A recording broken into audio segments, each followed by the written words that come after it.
Hello students, good morning. हम कर रहे थे क्लास +1 का चैप्टर नंबर 3। तो इसके हमने कुछ टॉपिक किए थे। आज का हमारा जो टॉपिक है वो है एक्सीलरेशन। ठीक है, जैसा कि हमने लास्ट टॉपिक्स में पढ़ा था, जैसे हमने पाथ लेंथ पढ़ा था या फिर वेलोसिटी पढ़ा था, एवरेज वेलोसिटी, स्पीड के बारे में पढ़ा है ना, एवरेज स्पीड। तो ये सारे के सारे हमारे पास क्या थी, फिजिकल क्वांटिटीज़ थी, है ना। जैसे वो हमारी फिजिकल क्वांटिटीज़ थी, ऐसे ही एक्सेलरेशन जो होती है वो भी हमारे पास क्या है, फिजिकल क्वांटिटी है। एक्सेलरेशन को डिफ़ाइन कैसे कर सकते हैं, ठीक है। जैसे यहाँ पे हमारे पास इसकी डेफिनेशन अगर हम बनाना चाहें, क्या दे रखी है, change in velocity with distance और विद टाइम। मीन्स क्या, change in velocity with respect to time. For example कैसे, जैसे जैसे हमारी वेलोसिटी चेंज होएगी वैसे वैसे हमारा टाइम भी चेंज होना चाहिए। ठीक है, मीन्स टाइम के रिस्पेक्ट में जो है हमारी वेलोसिटी चेंज होनी चाहिए। फॉर एग्जांपल कि मान लीजिए हमारे पास कोई भी एक कार है, ठीक है, ये हमारे पास क्या है, मान लीजिए कोई कार है। इस कार की वेलोसिटी हमारे पास इस पॉइंट पे v1 है। v1 वेलोसिटी से ये कार हमारे पास चल रही है और टाइम क्या होएगा, यहाँ पे हमने टाइम मान लिया t1 हमारे पास टाइम है। ठीक है, कुछ टाइम के बाद, अभी टाइम हमारे पास t1 है, कुछ टाइम t2 के बाद, जैसे ही टाइम चेंज हुआ t2 अब हमारे पास आया, तो टाइम t2 के बाद हमारे पास जो ये व्हीकल है वो यहाँ पे आ गया। ठीक है, और ज़रूरी तो नहीं कि ये व्हीकल हमारा सेम वेलोसिटी के साथ ही आएगा यहाँ पे, है ना। यहाँ पे हमारे पास वेलोसिटी चेंज हो सकती है।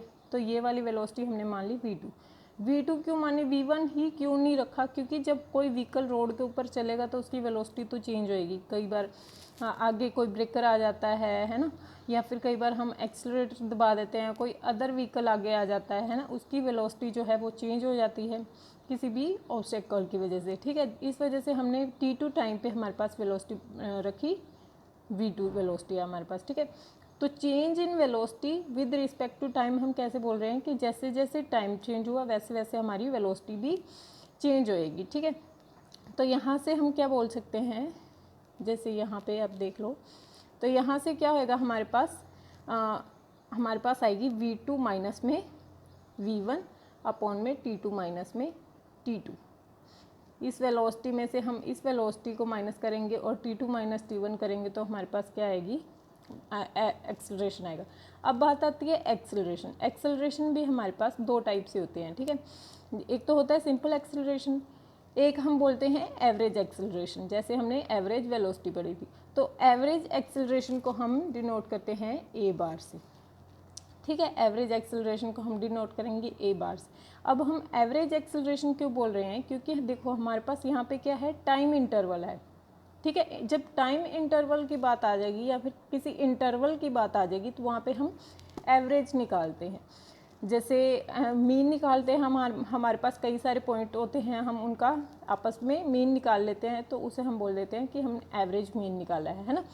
तो ऐसे ही जैसे हमारे पास कई सारी वेलोसिटीज़ हो जाएंगी या फिर अलग अलग टाइम पे हमारे पास क्या है, हमने उनका आपस में वो निकालना है कि हमारे पास एक एक्सेलरेशन कितना आएगा। तो वो एक्सेलरेशन निकालने के लिए हम क्या करते लेते हैं, एवरेज एक्सेलरेशन ले लेते हैं। ठीक है, एवरेज एक्सेलरेशन को हमने यहाँ पे a बार से डिनोट किया है, is equal to v2 minus v1 upon में t2 माइनस t1। ये हमारे पास क्या है, average velocity with respect to time.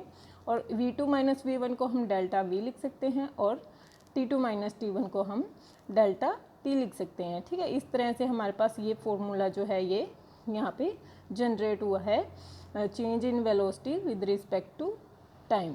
ठीक है, उसके बाद हम बात करते हैं कि जो एवरेज वेलोसिटी है वो हमारे पास वेक्टर क्वांटिटी में है या फिर स्केलर क्वांटिटी में, क्योंकि हमने बात की ना कि ये हमारे पास क्या है, फिजिकल क्वांटिटी है। ठीक है, तो फिजिकल क्वांटिटी क्या हो सकती है, या तो वो वेक्टर हो सकती है या फिर स्केलर हो सकती है। तो ये बात बताने के लिए हमें पहले ये देखना पड़ेगा कि ये वेक्टर क्वांटिटी है या फिर स्केलर क्वांटिटी है। तो एवरेज वेलोसिटी, एवरेज एक्सेलरेशन जो है वो हमारे पास क्या है, वो है वेक्टर क्वांटिटी है हमारे पास। वेक्टर क्वांटिटी क्यों बोला, क्योंकि हमें इसमें उसकी डायरेक्शन भी चाहिए और साथ साथ उसका मैग्नीट्यूड भी चाहिए। डायरेक्शन और मैग्नीट्यूड कैसे, जैसे मान लीजिए अब हम किसी व्हीकल, कोई भी व्हीकल रोड पे जा रहा है, ठीक है, उसकी डायरेक्शन का पता होना भी ज़रूरी है कि वो पॉजिटिव एक्सेलरेशन है या फिर नेगेटिव एक्सेलरेशन है। ठीक है, जैसे मान लीजिए यहाँ पे फॉर एग्जांपल देके हमें यहाँ पे बताया हुआ है, हमारे पास यहाँ पे एक्सेलरेशन जो है पॉजिटिव है, यहाँ पे 0 है, यहाँ पे क्या है नेगेटिव दे रखा है -12। तो ये क्या है, जहाँ पे हम नेगेटिव पॉजिटिव का साइन लगाते हैं वहाँ पे क्या हम डायरेक्शन का पता चल जाता है हमें, ठीक है। और साथ में हमें इनका क्या मिल रहा है, मैग्नीट्यूड भी मिल रहा है। तो ये क्या हो सकते हैं, यहाँ से हमें पता चलता है कि ये क्या हो सकती है, वेक्टर क्वांटिटी हो सकती है। अब माइनस प्लस का क्या मतलब है, जैसे मान लीजिए कोई व्हीकल जा रहा है, ठीक है, यहाँ पे उसकी वेलोसिटी थी v1, यहाँ पे उसकी वेलोसिटी हो गई v2। अब अगर हमने एक्सेलरेटर दिया है, ठीक है, एक्सेलरेटर दे रखा है किसी व्हीकल को, तो वो धीरे धीरे उसकी स्पीड क्या हो रही है, इंक्रीज़ हो रही है, ठीक है। लेकिन जब हमने ब्रेक दबाया तो उसकी वेलोसिटी क्या हो जाएगी, धीरे धीरे डिक्रीज़ हो जाएगी। तो इस केस में हमारे पास जब हमने एक्सेलरेटर दबाया तो v2 इंक्रीज़ हुआ v1 से, तो v2 क्या है, ग्रेटर देन है v1। जब हमने ब्रेक दबाया तो उस केस में हमारे पास v2 क्या हो जाएगा, लेस देन v1 हो जाएगा, ठीक है। तो यहाँ से हमें जब हमारे पास v2 जब ज़्यादा है तो ऑब्वियस ही बात है हमारे पास वेलोसिटी क्या आने वाली है, पॉजिटिव आने वाली है, ठीक है। अगर 5 यहाँ पे 5 है, यहाँ पे 3 है, तो 5 - 3 करेंगे तो हमारे पास 2 आएगा। लेकिन जब यहाँ पे हमारे पास 3 होए और यहाँ पे 5 होए तो 3 - 5 तो माइनस आएगी हमारे पास, ठीक है। तो इस तरह से हमारे पास एक्सेलरेशन जो है कभी पॉजिटिव आ जाएगा जब हमने एक्सेलरेटर दबाया होगा, और जब हम ब्रेक दबाएंगे तो हमारे पास क्या आएगा, एक्सेलरेशन, एवरेज एक्सेलरेशन क्या आएगा, नेगेटिव आएगा, ठीक है। तो ये तो पॉजिटिव और नेगेटिव के 2 केस हो जाएंगे। उसके बाद आता है ज़ीरो, कि एक्सेलरेशन हमारे पास ज़ीरो कब आएगा।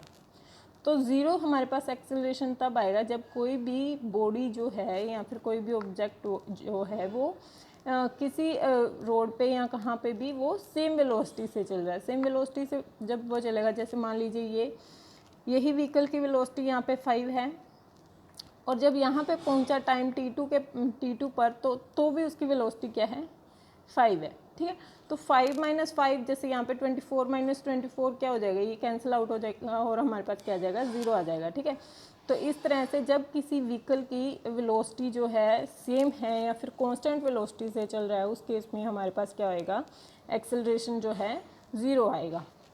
या फिर हमें ये भी बोल सकते हैं कि ये यूनिफॉर्म मोशन में मूव कर रहा है, कोई बॉडी जो है यूनिफॉर्म मोशन में है, तो वहाँ पे हमारे पास एक्सेलरेशन क्या आ जाएगा, 0 हो जाएगा, ठीक है। उसके बाद अगर हम इसी एक्सेलरेशन को किसी ग्राफ पे प्लॉट करना चाहें तो कैसे बता सकते हैं, ठीक है।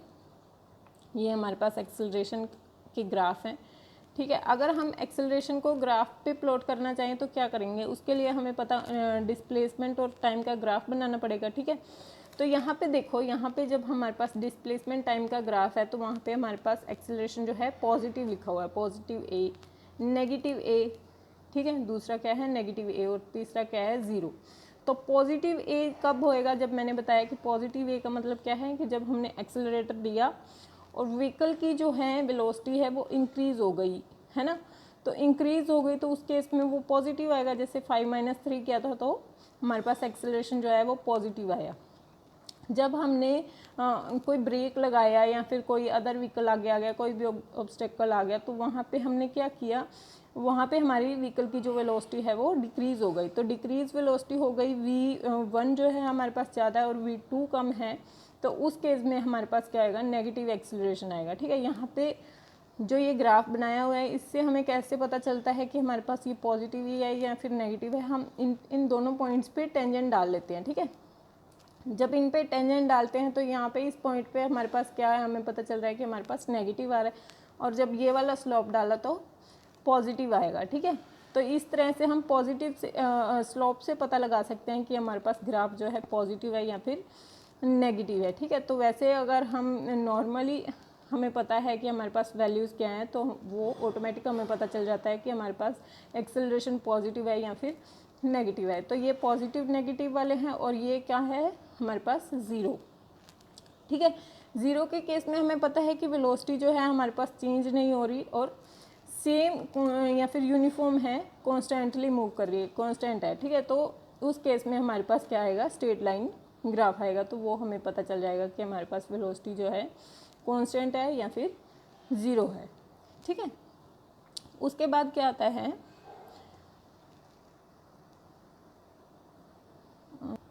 कि एक्सेलरेशन की यूनिट क्या है।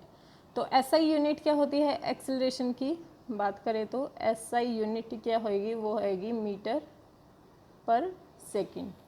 ठीक है, जो एसआई यूनिट होती है वो होती है मीटर पर सेकंड इसकी। और उसके बाद आता है हमारे पास एक point instantaneous velocity.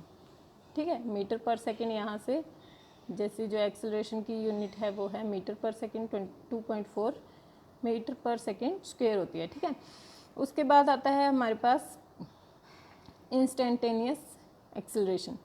Instantaneous acceleration क्या होता है कि एक पर्टिकुलर इंस्टेंट पे हमारे पास एक्सेलरेशन कितना आएगा। पर्टिकुलर इंस्टेंट पे मतलब क्या कि हम टाइम का जो इंटरवल है उसे बहुत शॉर्ट कर देंगे तो हमारे पास क्या है एक पर्टिकुलर टाइम इंस्टेंट आ जाएगा। ठीक है, तो टाइम का जब हम इंटरवल शॉर्ट करेंगे मीन्स टाइम हम धीरे धीरे कम करते जाएंगे तो उस केस में टाइम जो है ज़ीरो को अप्रोच करेगा। ठीक है, तो इस वजह से हमने लिमिट लगाया यहाँ पे, इसको डिफाइन करेंगे a is equal to limit delta T जो है अप्रोच कर रहा है ज़ीरो को, तो हमारे पास क्या आ जाएगा delta v upon delta T जो है इसको डिफ्रेंशिएट करेंगे तो हमारे पास डी वी जो है वेरी शॉर्ट वेलोसिटी हो जाएगी और डी टी जो होएगा शॉर्ट डिस्टेंस हो जाएगा। ठीक है, तो हम क्या यहाँ से हमें क्या पता चला कि change in velocity with respect to time की हम वेलोसिटी का डिफ्रेंशिएट करेंगे विद रिस्पेक्ट टू टाइम तो हमारे पास क्या आएगा एक्सेलरेशन निकल के आ जाएगा। ठीक है, तो आज के लिए ये एक्सेलरेशन का टॉपिक इतना ही, उसके बाद करेंगे हम अपनी नेक्स्ट वीडियो में। Thank you.